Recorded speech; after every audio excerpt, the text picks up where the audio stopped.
Bom, pessoal, eu coloquei na comunidade, no WhatsApp, em alguns grupos, né, que eu participo, tem grupos que são meus, enfim, que foi criado, que envolve alunos, que eu dou aula também, e outros grupos que eu coloquei só para colaborar, algumas questões de eletricidade, só para dar uma reforçada nestes conhecimentos.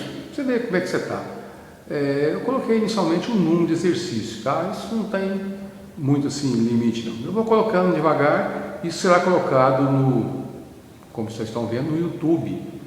E sempre terá algum exercício. Eu vou fazer o questionamento e aqui vocês estão vendo que é uma sala de aula. E nessa sala de aula eu resolvo. Sempre lembrando que alguns alunos meus até participam, tá? Então vamos lá, vou dar uma virada nisso aqui para a gente começar. Vocês podem ver lá, a primeira questão, eu peço para a pessoa desenhar apenas os triângulos que são importantíssimos na lei de Ohm. Então, o que é? Na realidade é para usar as grandezas da lei de Ohm, que como vocês conhecem, é o V, né, o R e o I. E também, eu falei, até usei o termo não muito certo, um outro triângulo que envolve a potência, não é triângulo da potência, é o que envolve a potência.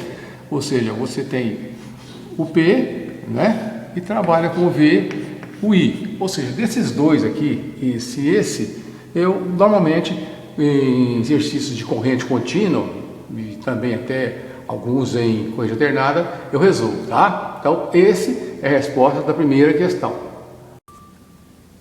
A segunda questão, eu pedi um circuito em série com duas resistências de 10 ohms. Então, o circuito em série, vamos dar aqui a resistência total, dar o nome, seria R1 mais R2 mais quantas resistências tiverem. Só que no caso nós temos só duas. Então, a resistência total é igual o R1, 10, e o R2, 10. A resistência total, então, deu 20 ohms. Pronto, achei a resistência total em série, a coisa bastante simplificada. E também fiz uma pedida no terceiro, ou melhor, no terceiro exercício, de duas resistências em paralelo, também de 10 ohms. Então, vamos usar aqui a resistência total igual R1 vezes R2 sobre R1 mais R2. Então, a resistência total foi R1 10 vezes 10 sobre 10 mais 10. A resistência total é igual a 100 dividido por 20. E a resistência total é igual a 5 ohms. Então, daí viu-se que sempre quando tiver duas resistências em paralelo, a resistência total sempre vai ser menor do que é menor. No caso aqui são até iguais. Então, a resistência total vai estar sempre menor que isso aqui. E quando for um circuito em série, é o contrário. A resistência total é sempre maior que qualquer uma. Aqui é 10, você pode ver que a resistência total deu 20.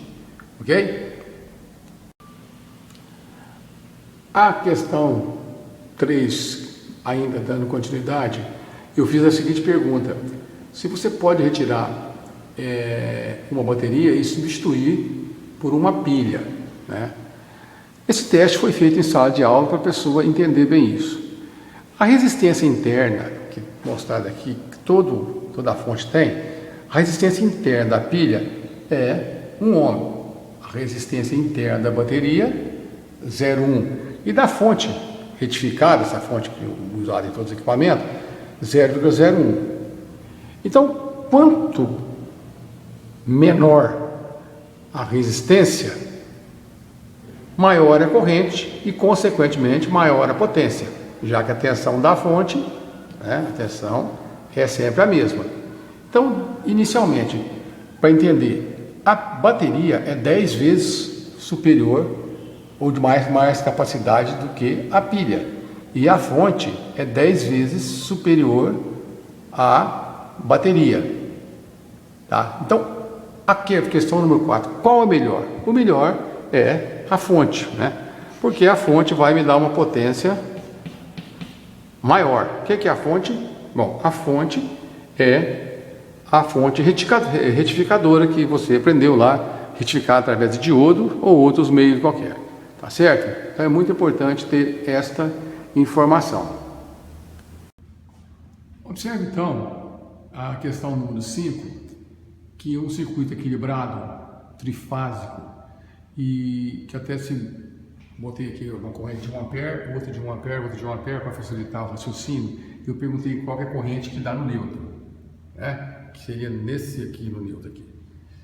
E vamos ver o que acontece, que corrente que dá no neutro e o que acontece se eu tirar aquele neutro. Então, passando para cá, já comecei, já tem alguma coisa já feita, né? Esse aqui também equivale a 6 e 7. Eu somei I1 mais I2, né? A equação é essa aqui, ó. É I1 mais I2 mais I3 e 0. Vamos passar para cá, vetorialmente. Então, aqui I1 mais I2, né? Eu fiz aquele paralelo, esse paralelo aqui e esse paralelo aqui, e coloquei aqui. Lembrando que essa resultante aqui, tá 120 graus, vai dar esse valor aqui, é exatamente igual ao valor da fase. Então, se a fase tem 1 ampere, essa resultante vai dar 1 ampere. E essa aqui tem 1 ampere. Então, eu cheguei a 1 ampere, né? Tá, então eu tenho 1 ampere para cá e 1 ampere para cá. E vim para cá e fiz o seguinte, como você pode observar, elas estão opostas uma à outra. Eu simplifiquei o circuito para cá. Então, botei 1 ampere para cá e a outra para cá, né? Isso vai dar 0. As forças são iguais, atuando contrário, então vai dar 0. Passei para cá. Observe que a somatória de 1 mais I2, que nós vemos aqui, I1 mais I2, vai dar 1. Que a resultante aqui é 1. Então, eu coloquei 1 aqui. E o I3 está para cá, né? Então, o I3 está menos 1. Então, 1 mais menos 1, então dá 1 menos 1, dá 0. Então, a corrente no neutro vai ser sempre, aqui nessa corrente está no neutro aqui, vai ser sempre 0 ampere. Se eu romper o circuito de neutro, ou não ter um circuito de neutro, o circuito continua funcionando da mesma maneira, com ou sem neutro. O que vai alterar é se houver alguma coisa na desequilíbrio de carga. Bom, continuando aí na questão número 7, eu perguntei alguma coisa tipo em como interpretar alguns dados que vêm em placas, quer dizer, até onde esse grupo que está estudando comigo está. Por exemplo, o que é VA? O VA é uma potência aparente. O watt é uma potência real. O var é a potência reativa. O CV é a potência já mecânica e o HP também é uma potência mecânica. O CV vale aproximadamente 736 watt e o HP 746 watt.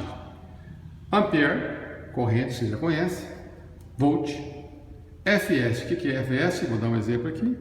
FS é a multiplicação da potência que o motor aguenta trabalhar além da demanda dele. Se, por exemplo, ele for 100, ele aguenta 110 watts.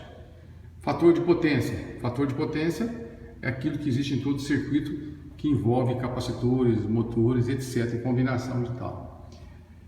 Rendimento. O rendimento são os rendimentos do transformador, que você vai sempre trabalhar com a potência do secundário sobre a potência do primário vezes 100. Você vai ter aí, então, o rendimento de um transformador, por exemplo.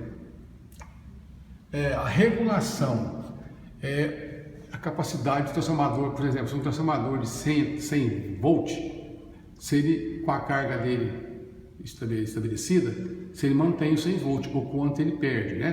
Para isso também existe lá, você pode lá pegar a tensão a vazio, menos a tensão com a carga, sobre a tensão com a carga, vezes 100. Isso aqui te dá o rendimento dele, tá certo? Então o rendimento dele, se ele for perfeito, ele vai ficar perto de 100%. Se ele abaixar abaixo de 95%, já está com a carga nominal, ele não está grande coisa, tá?